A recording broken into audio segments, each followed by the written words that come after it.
नमो बुद्धाय। सर्वप्रथम हमारे आचार्य गुरु जी के चरणों में मेरा शत प्रणाम हो। आज हम सभी लोग एक बहुत ही विशेष कारण के प्रति चर्चा करेंगे। जैसा कि हम लोग जानते हैं, हम लोगों को अभी मनुष्य जन्म मिला है। हम लोग अभी पृथ्वी लोक पर जन्म ले चुके हैं मनुष्य के रूप में। लेकिन क्या आपको मालूम है, ये मनुष्य जन्म जो है एक पुण्य का फल है।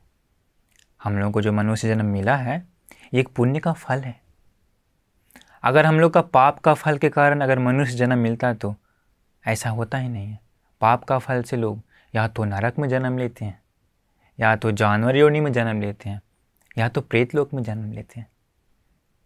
लेकिन ये पुण्य का फल है, ये मनुष्य लोग। लेकिन क्या आपको मालूम है ये कितना कीमती है? ये मनुष्य जन्म कितना कीमती है आपको मालूम नहीं है। इसके लिए भगवान बुद्ध बहुत सुंदर एक गाथा बताते हैं कि ये मनुष्य जन्म कितना मुश्किल है। भगवान बुद्ध जी बताते हैं कि जो मनुष्य पाटी लाभ हो, ये मनुष्य जन्म मिलना अत्यंत दुर्लभ है। अत्यंत दुर्लभ मतलब किसी को मनुष्य जन्म बहुत समय के बाद मिलता है। भगवान बुद्ध जी उसके लिए बहुत सुंदर एक उपमा बताते हैं। एक सूत्र में, छिग्गल नाम का सूत्र में भगवान बुद्ध जी बताते हैं, ये जो महासमुद्र है, इसी महासमुद्र में एक कछुआ रहता है। उसी कछुआ को जो एक आँख है वो काना है, दिखाई नहीं देता। तो वो कछुआ क्या करता है, 100 सालों में एक बार उसी समुद्र के ऊपर आता है, ऊपर आके दोबारा नीचे चला जाता है। उसी समुद्र में और एक लकड़ी है, उसी लकड़ी में एक छोटा सा छिद्र है। तो भगवान बुद्ध जी पूछते हैं कि क्या ऐसा हो सकता है कि जब वो कछुआ समुद्र के ऊपर आए और उसी लकड़ी में अपना मुख को डाल दे? हो सकता है क्या? आप सोचिए जरा कि समुद्र कितना विशाल है। हमेशा समुद्र में लहर चलती रहती है। वो लकड़ी लहर से इधर से उधर, उधर से इधर जाते रहता। कभी इंडियन ओशियन में है, तो कभी पैसिफिक ओशियन में है, तो कभी अटलांटिक ओशियन में है लकड़ी। कछुआ रोज ऊपर आता है? नहीं, 100 सालों में एक बार ऊपर आता। तो कितना मुश्किल है, जरा सोचिए। भिक्षु लोग बोले कि भगवान हो सकता है लेकिन बहुत मुश्किल है। भगवान बुद्ध जी बताते हैं ठीक उसी प्रकार ये मनुष्य जन्म किसी को मिलता है जो बहुत मुश्किल से मिलता है, बहुत समय के बाद मिलता है, अत्यंत दुर्लभ है। क्योंकि भगवान बुद्ध जी बताएं कि जो कोई लोग मनुष्य लोक में होता है, अभी कितने सारे लोग हैं मनुष्य लोक में, जो लोग मर जाते हैं मनुष्य लोक से, उसमें से सिर्फ थोड़े ही लोग स्वर्ग लोक में जाते हैं। सिर्फ थोड़े लोग। भगवान बुद्ध जी उसके लिए भी एक सुंदर उदाहरण बताते हैं। भिक्षुओं से पूछते हैं कि ये धरती का मिट्टी ज़्यादा है या ये नाखून पर मिट्टी ज़्यादा है? भगवान बुद्ध जी पूछते हैं भिक्षुओं से। तो भिक्षु लोग बोलते हैं कि भगवान आपके नाखून पर मिट्टी तो बहुत ही थोड़ा है, ये धरती का मिट्टी बहुत ज़्यादा है। भगवान बुद्ध जी बताते हैं उसी प्रकार भिक्षु जो लोग मनुष्य लोक में मर जाते हैं, सिर्फ नाखून का मिट्टी ऐसा लोग वापस मनुष्य लोक में आते हैं एवं देवलोक में जाते हैं।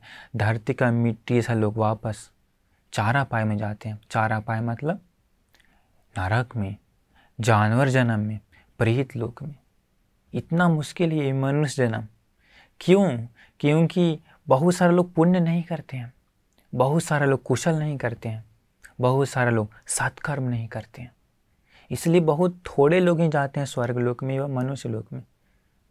पाप करने के कारण ही धरती का मिट्टी ऐसा लोग अपाय में जाते हैं।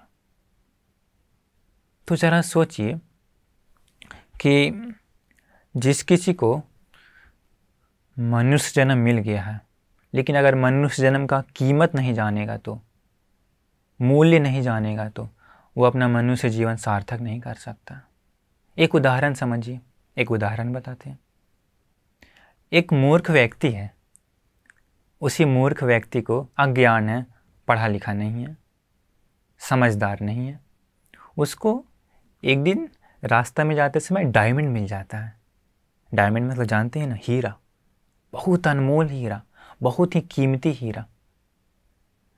तो वो मूर्ख आदमी उसको लेता है, लेकर के वो सोचता है हाँ अरे एक पत्थर, हाँ चमक रहा है पत्थर, अच्छा है, ऐसे करके वो घर में लेकर के जाता है।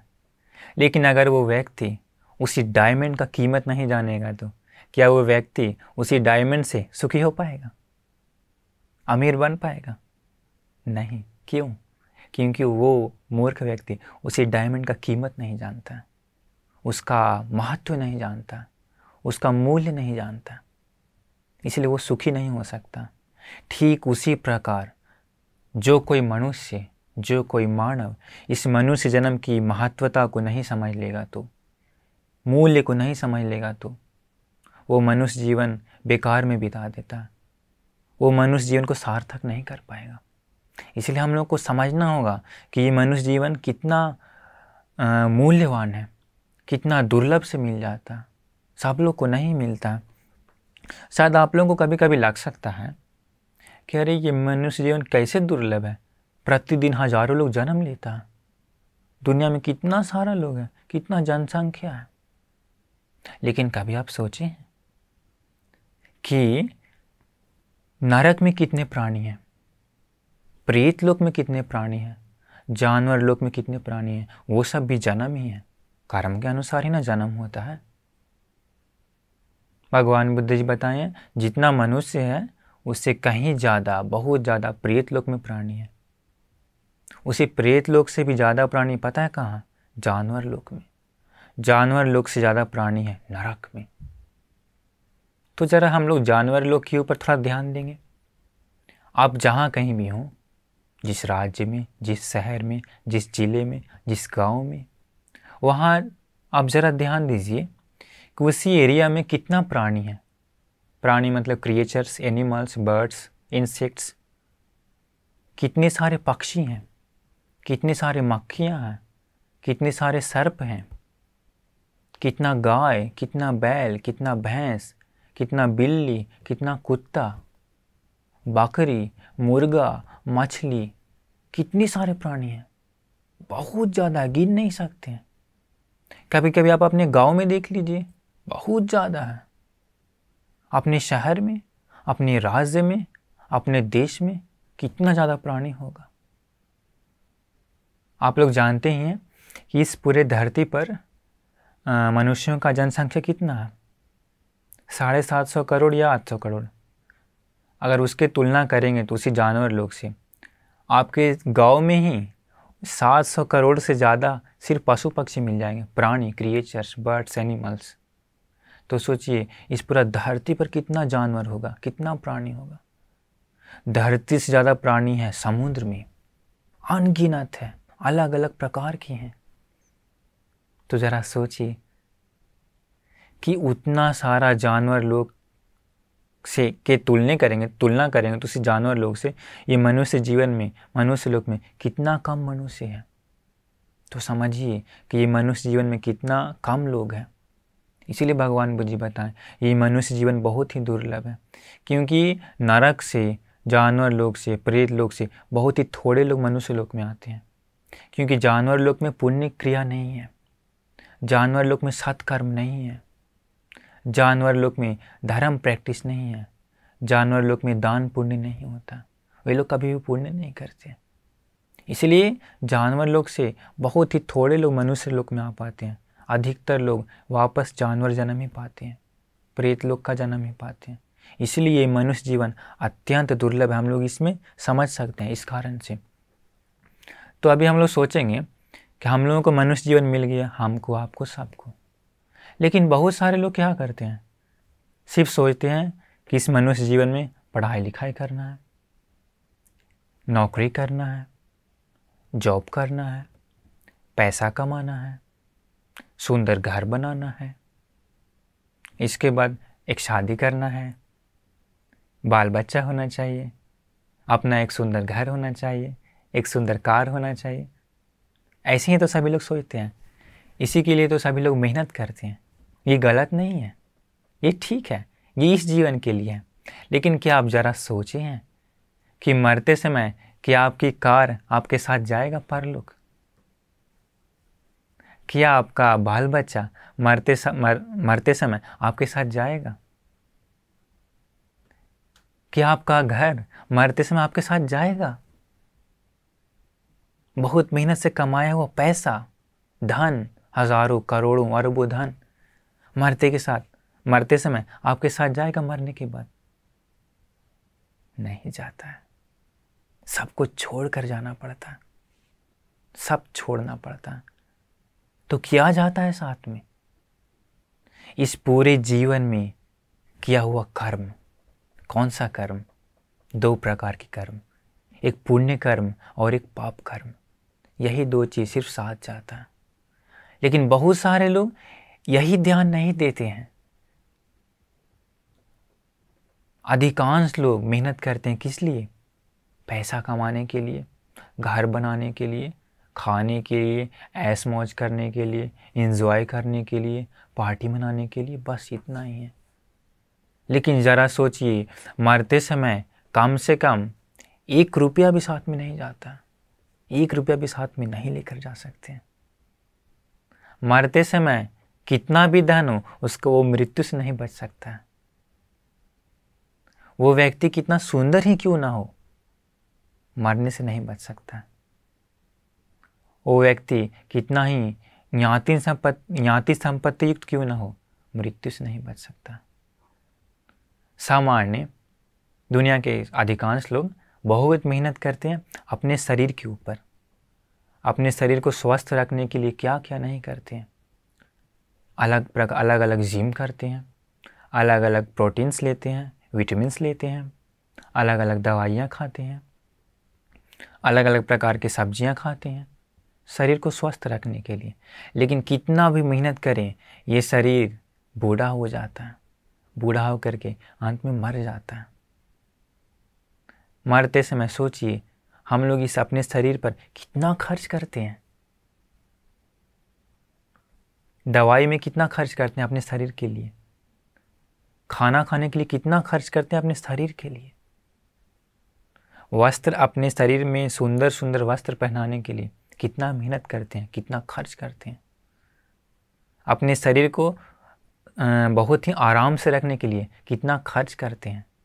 सारा खर्च जोड़ेंगे तो कितना हो जाएगा? बहुत ज़्यादा हो जाएगा।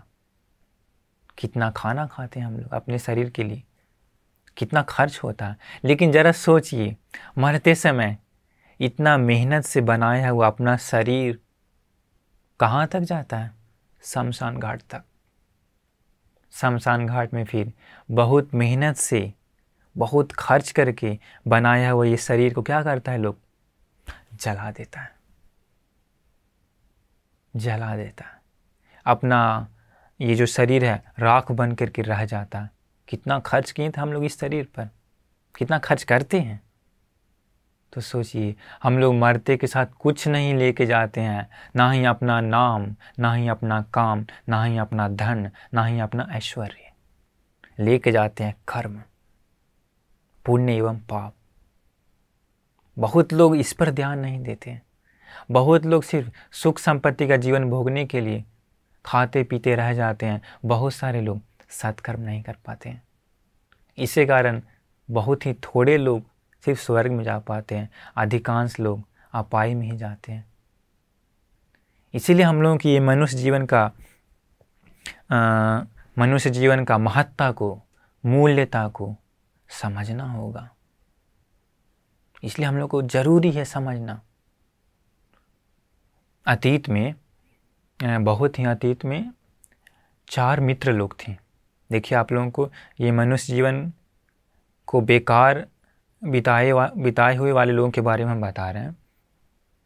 4 लोग थे जो बहुत ही अमीर थे, करोड़पति थे, 4 मित्र। तो चारों मित्र बात करते हैं आपस में कि अरे हम लोगों के पास तो बहुत ही धन संपत्ति है, बहुत है, क्या करें हम लोग, इतना धन संपत्ति को क्या करेंगे। तो उसमें से फर्स्ट फ्रेंड, पहला मित्र बोलता है, अरे हम लोग दूसरों को दान देंगे, हम लोग दूसरों को मदद करेंगे। बहुत भिखारी लोग हैं, जिसके पास कपड़ा नहीं उन लोगों को हम लोग कपड़ा देंगे, जो भूख से रहते हैं उन लोगों को हम लोग भोजन देंगे। जिसके पास पानी नहीं है उन लोगों को पानी देंगे, जिसके पास घर नहीं है उसको छोटा घर बना कर देंगे, जहाँ रास्ता टूटा हुआ है वहाँ पर रास्ता बनाएंगे। इस प्रकार अच्छा विचार बोलता है, पुण्य करने के बारे में प्रेरित करता है। तो दूसरा वाला फ्रेंड बोलता है, अरे मूर्ख, बड़ा पुण्य करने वाले तुम बने, इस पुण्य करने से क्या लाभ है, क्या फ़ायदा होगा पुण्य करने से? हम लोगों को ये मनुष्य जीवन मिल रहा है ऐश मौज करने के लिए, खाने के लिए, पीने के लिए। हम लोग ऐश करेंगे, मौज करेंगे, अरे दान देने से क्या लाभ होने वाला है? तो तीसरा वाला बोलता है, हाँ हाँ तुम्हारा बात सही है, मनुष्य जीवन हम लोग को मिला है, हम लोग ऐश करेंगे, मौज करेंगे, दारू है, इसके बाद मांस मछली है, हम लोग रोज़ क्या पार्टी मनाएंगे, रोज़ मांस मछली खाएंगे, रोज़ दारू पिएंगे, ऐश करेंगे। चौथा वाला भी बोलता है, तुम्हारा बात सही है, अरे हम लोग पास धन संपत्ति, हम लोग खूब ऐश मौज करेंगे, एंजॉय करेंगे, यहाँ तक कि पैसा से तो क्या नहीं खरीदा जा सकता, पैसा से हम लोग लड़की भी खरीद सकते हैं, पैसा से हम लोग क्या नहीं खरीद सकते। हम लोग मौज करना चाहिए, एंजॉय करना चाहिए। तो बेचारा जो पहला वाला दोस्त था जिसके मन में अच्छे विचार उत्पन्न हुए थे, वो भी क्या करेगा, उन लोग बोलने के कारण वो भी मान लिया। इस प्रकार वो चारों मित्र जीवन भर बहुत धन संपत्ति था, खाया पिया, दारू पिया, नशा किया, मुर्गा मांस मछली मार करके खाया, इसके बाद पैसे से बहुत सारी स्त्रियां खरीद करके स्त्री दूषण किया, बलात्कार किया। इस प्रकार इसी तरह से जीवन बिताते हुए उन लोग जीवन को समाप्त कर दिया। देखिए कितना धन था, कितना धन था उन लोगों के पास, लेकिन उन लोग इसी तरह से जीवन बिता करके खाते पीते पाप करते हुए जीवन बिता करके मालूम है क्या हुआ? मरने के बाद लोहकुंभी नाम का एक नरक है, उसी नरक में गया। उसी नरक में बहुत ही दुख भोगता है। लोहकुंभी नरक मतलब मालूम है क्या? उसी नरक में जो लोहा का लिक्विड होता है, आयरन लिक्विड, कितना गर्म होता है। कभी आप लोग देखे हैं? आयरन को गर्म करिए, लोहे को, जो लिक्विड होता है वो लिक्विड उसी पूरा लोहकुंभी नरक में भरा हुआ है। कैसा दुख मिलेगा। तो उन लोग वो चारों उसी नरक में जन्म लिया, पाप करने के कारण, बेकार में मनुष्य जीवन बिताने के कारण। तो कभी कभी आप लोगों के मन में आ सकता है कि अरे ऐसा है तो वहाँ जाकर के तुरंत मर जाएगा ना। परंतु मालूम है, नरक में जन्म लेने के बाद प्राणी मरता नहीं है, दुख भोगता है। क्यों? जब तक किया हुआ पाप कर्म का फल समाप्त नहीं हो जाए तब तक उन लोग मरता नहीं है। तो उन लोग उसी लोहकुंभी नरक में जन्म लिया। इस प्रकार उन लोग उसी नरक में दुख भोग रहा था। तो हमारे भगवान बुद्ध जी के समय एक बार कौशल राजा रात में सोया हुआ था। तो वो कौशल राजा रात में सोते समय उसके मन में पापी विचार चल रहा था, गंदा विचार। तो रात में उसको नींद नहीं आ रहा था। तभी अचानक रात में उसको भयानक शब्द सुनाई देता है, दू स न सो, ऐसा 4 अक्षर सुनाई देता है, बहुत ही भयानक रूप से। तो वो राजा अत्यंत भयभीत हो जाता है उन शब्दों को सुनकर। रात में सुनाई देता है ना, डर के क्या हुआ, उसको पूरा रात भर नींद नहीं आया। दूसरे दिन पुरोहितों से पूछा कि अरे मैंने ऐसा आवाज़ सुना, इसका क्या फल होगा? तो बोला, महाराज थोड़ा खतरा है, आपको भी खतरा, आपका राज्य को भी खतरा, महाबली पूजा करना पड़ेगा, बहुत बड़ा बलि पूजा करना पड़ेगा। तो राजा बात मान करके सारा बलि कार्यक्रम तैयार करने लगा। तो राजा का एक पत्नी थी, मल्लिका नाम का। पत्नी बोलती, अरे महाराज भगवान बुद्ध जी भी बगल में ही हैं, ज़रा भगवान बुद्ध जी से पूछें, वो तो सब कुछ जानते हैं। तो राजा भगवान के पास गया, जा करके भगवान से पूछा कि भगवान हमने ऐसा आवाज़ सुनाई, मुझे ऐसा आवाज़ सुनाई दिया, इसका क्या अर्थ है? भगवान बोले, महाराज आपको कोई हानि नहीं है, आपको कोई हानि नहीं है, आपके राज्य को भी कोई हानि नहीं है। ये 4 व्यक्तियों का आवाज़ है, 4 पुरुषों का। वो 4 पुरुष लोग अतीत में, पूर्व में, भूतकाल में मनुष्य लोक में था। उन लोग बहुत ही अमीर था, बहुत धनवान था, लेकिन उन लोग इस मनुष्य जीवन को बेकार में बिता दिया। इस मनुष्य जीवन को फालतू में बिता दिया, खाते पीते सिर्फ बिता दिया, पाप करते हुए बिता दिया, दारू पीते हुए, नशा करते हुए, स्त्री दूषण करते हुए अपना जीवन बिता दिया। वे लोग अभी नरक में हैं, लोकोंबी नाम का नरक है, वहाँ जन्म लिए हैं। वहाँ उन लोग बहुत दुख भोग रहे हैं और उन लोग कुछ बोलना चाहता है, कुछ बोलना चाहता है, लेकिन उन लोग बोल नहीं पाता है। जैसे ही उस नरक से ऊपर आता है तुरंत नीचे चल जाता है अपना कर्म के कारण। तो कुछ बोलना चाहता है पर बोल नहीं पाता है, सिर्फ एक अक्षर बोल पाता है। तो महाराज क्या आप चाहेंगे कि उन लोग क्या बोलना चाहता था सुनना? राजा बोला जी भगवान, क्या बोलना चाहता है उन लोग बताइए। तो देखिए उन लोग क्या बोलना चाहता है वो चारों नरक में जाने के बाद, क्योंकि उन लोगों को मालूम है कि हम लोग पिछले जन्म में कहाँ थे, इसलिए उन लोग कुछ बोलना चाहता है।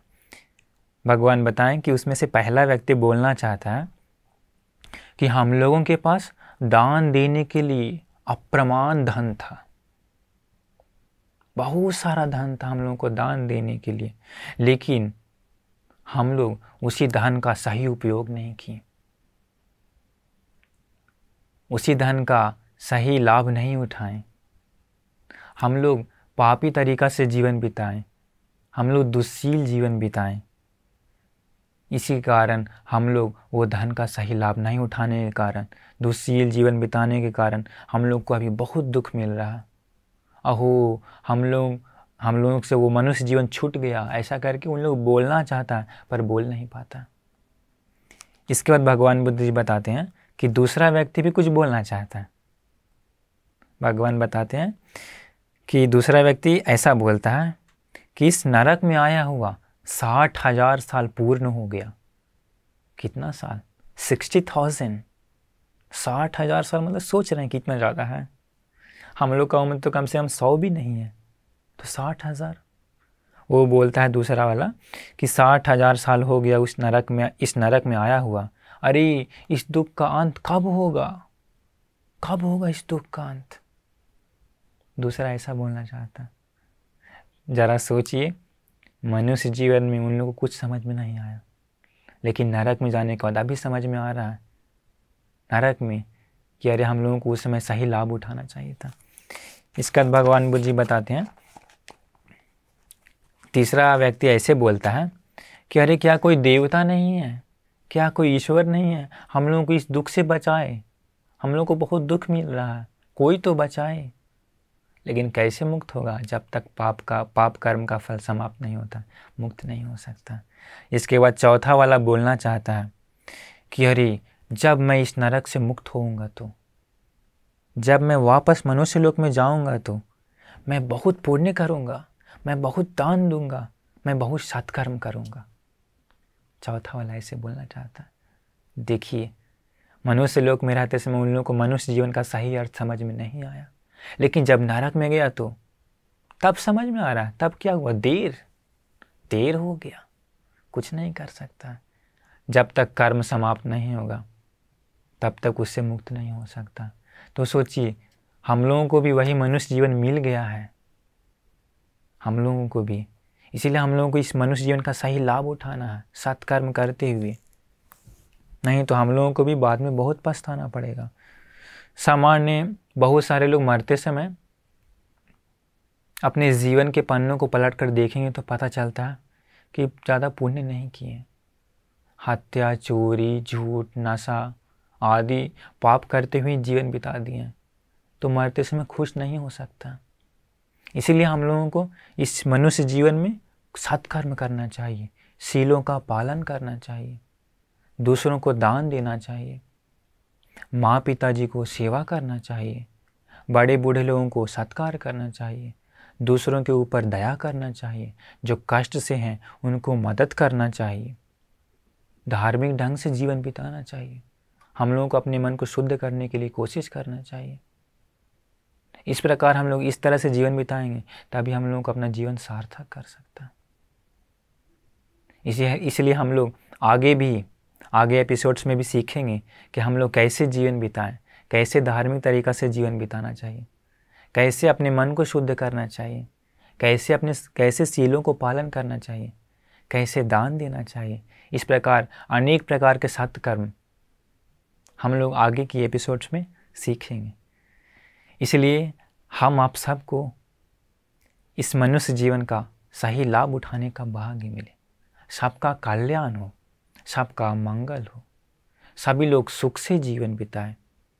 इस कोरोना के समय में सभी लोगों को सुरक्षित रहने का मौका मिले, यही मेरी कामना है। नमो बुद्धाय।